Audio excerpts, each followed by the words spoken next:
It's right next to me, I ride with it. You got a gun, but you never outside with it. Got a new chain, you look fly with it. Better take your gun and go hide with it. Shorty send an addy, how the guys get it. Have them crack out like surprise in it. Tell them keep your chain, you gon' die with it. Just so in your cash you can look fly in it. Yep. Back again with another one. This one right here is when Tyson challenged his biggest opponent. Let's go. I am Mike. See what he talking about? Hold up. In fact, several people seem to think that he's George Foreman, but he's stronger than George Foreman. He's Joe Frazier, but he's faster and he's more powerful than Joe Frazier, and he's Rocky Marciano, but he's almost 30 pounds heavier than Rocky Marciano. So that combination, I think, bodes pretty well for Mike Tyson. Welcome back to another big fight recap here on BLTV Classic. Yes, Tyson has the anticipation of a Doberman who's happened upon 210 pounds of unguarded meat. On today's video, we look back at the night Tyson fought by the horse's mouth, not only the biggest man in his career, but also the toughest. As the 6'6" Cuban heavyweight Jose Ribalta withstood inconceivable damage inflicted by the most ruthless version of Iron Mike the world has ever seen. One of the great heavyweight slugfests of all time. Let's get right to it. Let's go, Mike. At 5'10½", Mike Tyson was significantly the shortest heavyweight contender ranked by the Ring Magazine's top 10 in the fall of '86. Many boxing fans will remember this era as the New Age, the land of the giants, with the large majority of top contenders and champions from here on out standing in excess of 6'4". Primo Carnera, a heavyweight boxer called the Monster by Time magazine. There have been many tall contenders and champions in the past, with Jess Willard and Primo Carnera being prime examples of towering fighters often branded as unskilled behemoths, circus acts, whose achievements in the sport are credited strictly to their advantage in size and weight.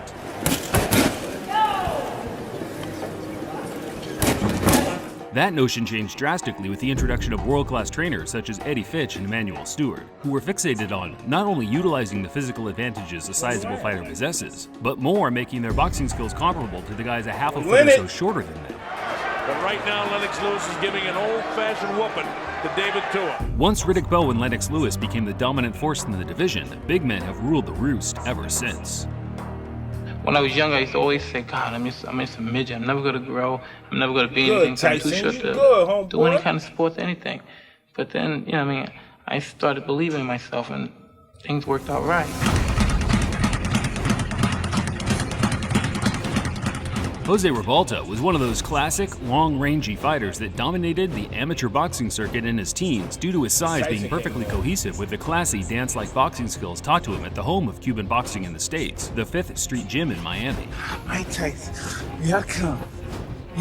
Better be ready. By the time Jose turned pro in 1982, he was the #2 rated amateur heavyweight in America, and he used his skills to defeat the usual suspects of journeymen such as David Jacko and Rick Keller in the coming years. Well, he goes up against Jose Ribalta, who has to be considered a threat. Jose was robbed of his first moment of genuine boxing notoriety in his 1985 clash with the soon-to-be heavyweight champion James Bone Crusher Smith. Everyone outside of 2 of the 3 ringside judges felt he won with relative ease. However, dubious decisions are unfortunately a part of the game, and as many fighters have displayed in the past, early setbacks can either make or break a character. And during the Tyson build-up in July 1986, Jose seemed to be peaking, not only physically, but mentally, certain he would be the man to stop Tyson's 25-fight unbeaten streak. There's a man that can beat Mike Tyson, is Jose Ribalta. There's going to be a lot of people surprised down in Miami when he knocks him out. When Mike Tyson hurts a guy, he puts him to sleep. That's right. If he tags Jose, I hope he don't think Jose's going to lay down. He just better be ready to take another shot. And I'm not going to take my credit away from him, but to this day, he hasn't faced anybody that can punch like Jose. All right, you see. Watch. But I know he's never been in there with a fighter like me. Watch me fight.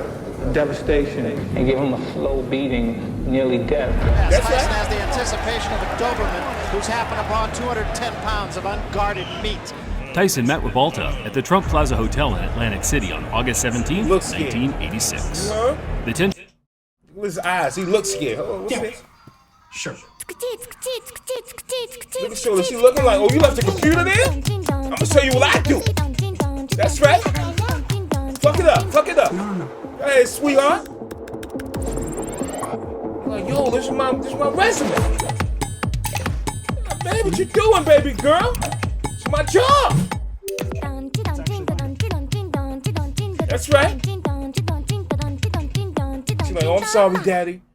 The Got new my ice best cream? way to make money online that nobody's talking about Let's is shut something up. you've never heard of before. Shut up, man. I don't want to hear about it. Next.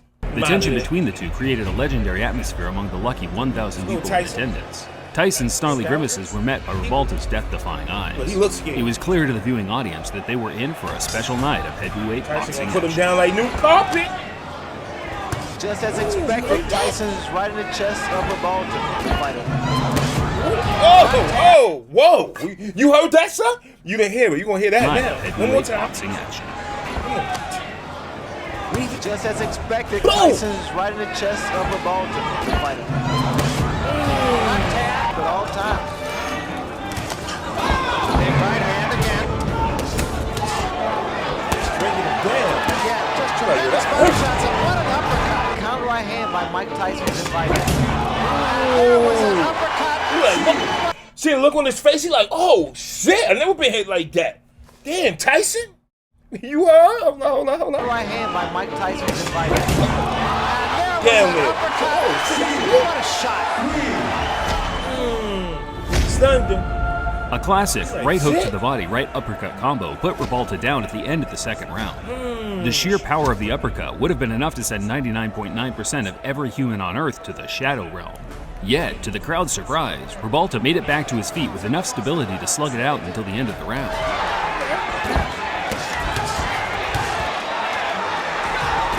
Hold up. Ribalta trying to bang with Tyson and gets off the ropes.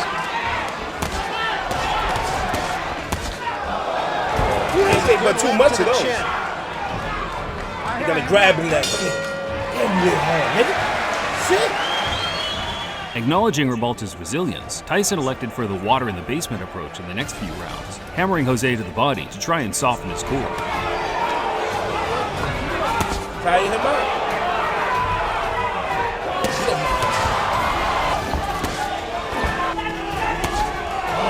Lunging left hand by Tyson. That was an uppercut by Ribalta. It's coming. I mean, no one expected too much from Ribalta. It's a combination from Ribalta and also a low blow by Ribalta. And also like he's tired. He's about to fall. There you go. One more, Tyson. That's a good left hand. He about to go. Setting him up. Get him ready. There you go. Big right hand. That hurt Ribalta. Tyson took his attacks upstairs by the end of the seventh, boxing with the same ferocity as he did in the first, throwing with the speed and power of a man that has barely broken a sweat. Does he hit?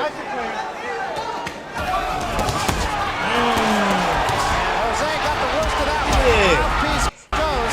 Yo, Tyson is a fucking Speed and beast. power of a man that has barely broken a sweat. Does he hit? Jose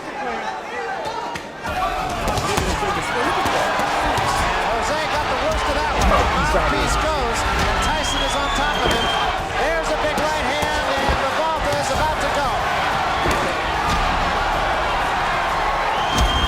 This is all his thing.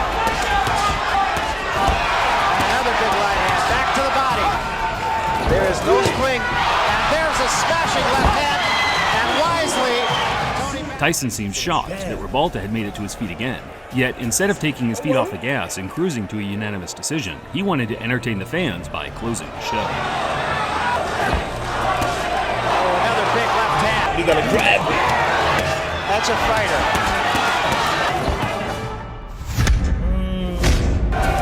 That's it. What a shot. That's it right there. TKO. And that's it. Tyson knocked out Ribalta in the 10th in a manner I'm sure the great Customato himself would have been proud of. But as always, HBO's Larry Merchant was underwhelmed by his performance and grilled the aspiring champ in the post-fight interview. Mike, this guy was a tougher nut to crack than you thought, I bet. Very enough. He had his mind concentrated. He was going to fight, and he did well, and I commend him very dearly. What made him so tough? The fact that he fought back, unlike the other fighters who've taken you this far? Most definitely, he fought back, and he had the idea in his mind he wasn't going to get knocked out. But as you notice, he was knocked down, but wasn't knocked out because he had his mind conscious of that. Are there too many expectations of you, Mike? Do you think that if you don't, you're in a bind, that if you don't knock him out early, if you knock him out early, everybody says the other guy was a bum. If it goes this far, everybody says you can't hit that hard. Well, what can I say? This happens. Tyson showed a lot of class in his response by simply acknowledging that Ribalta was as tough in game as they come. In an interview for Ring magazine in 2014, Tyson named Ribalta as the most durable fighter he'd ever faced, along with the strongest, claiming that the Cuban was very strong in clinches. Professional record, 32 wins, 9 defeats. If Tyson had never met Ribalta, I doubt that there'd be even a single person who would have expected him to put up such a brave effort against a prime Mike Tyson, because after the match, his career went more or less down the drain, certifying himself as a bona fide journeyman by his mid-20s. Ribalta retired after 5 straight losses in 1999, yet to this day, he still wants a rematch with Tyson. In fact, his Facebook page is littered with non-stop callouts to the point of obsession. Usually, I'd laugh off these callouts, but with the current landscape in the game today, you just never know who will return to the ring.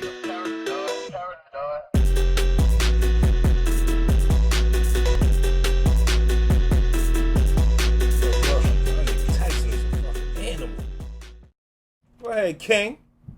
Hold up. All right. Don't mind that buffering shit. Oh, it stopped. That was in the background. There you go, magic. Our ancestors had power. Hold on. Our ancestors had hope. Yes, we did. Our ancestors had ambition. Yes, we did. Born in 1847. Okay. Formerly enslaved. Started buying land. Was in the House of Representatives. We didn't know our family was part of Black Reconstruction. Exactly. Salute, Queens. Finding out this family history, these things become anchors for your soul. Yeah, they do. You know what I mean? You hold on and you grip them tight. You heard? Oh, I love that tea. That Lipton tea. Put a little sugar and you stir that up gently. Then you drink. Yeah, you drink. That iced tea. No sugar in that. Or you put some pineapples in that. Or you a real loose one. You put pineapples in that? I never tried that. No, I never did that. I just put ice in there. Let it get cold down there. Stir it up. Several people seem to think that he's George Foreman, but he's strong. Listen, man, hopefully y'all enjoyed this reaction. If you didn't, then that's your problem. But watch somebody else shit. You heard? Shit. Man, nothing but fucking love and respect. Thank y'all for tuning in. Really appreciate it. You heard? All right? All right, till next time. 4 minus 3, 1, and I'm out of here. You heard? You know the vibes. I'm going right now. Shut up. Oh, this Sugar Ray right here, too. I just realized that. I didn't realize it when I first watched it, but shout out to Sugar Ray. You heard? All right, to the video. That's over. You know the vibes. You know what I mean? Come on. Niggas post up, but they all soft. For every word I say, I be owning it. Niggas taking work and they be owning it. When the gun's out, I'm never showing it. You make a wrong move and I'm blowing it. Cause all you niggas pussies and I'm knowing it. Check the diamonds in the watch, it's frozen it. Anything I wanted, I'ma go and get it.